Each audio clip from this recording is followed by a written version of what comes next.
Recently, I had a comment from somebody wanting to know more about how marijuana affects borderline personality disorder. And I want to start by saying, for a lot of my adult life, I had smoked marijuana, and I suffered from BPD the entire time.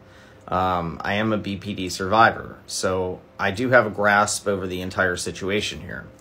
I have seen a lot of therapists in my lifetime, probably between 12 and 15. And I've gone to countless hours of therapy. We're talking thousands of hours. And all of the therapists that I revealed this to, which is all of them, were unanimous when they said that they did not feel that the marijuana was inflaming or otherwise affecting my condition in some negative way. In fact, they said the opposite. All of them said that it could even be helping my symptom, as it could help the condition calm down a little bit. So while I say that, at the same time, obviously there are some health risks to smoking marijuana. I mean, we all know that, right? I mean, smoking anything creates health concerns.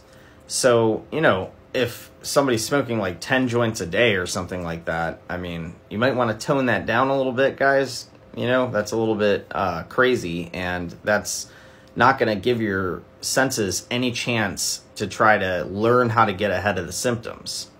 So there is a limit, I would say, although it is subjective, but there is such a thing as too much of anything.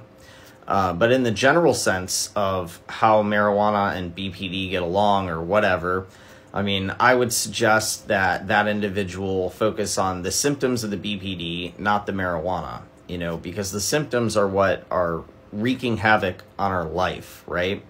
It's the crazy, erratic behavior. It's the outrageous episodes. It's the rage. It's all of this stuff that should be focused on, not necessarily the marijuana.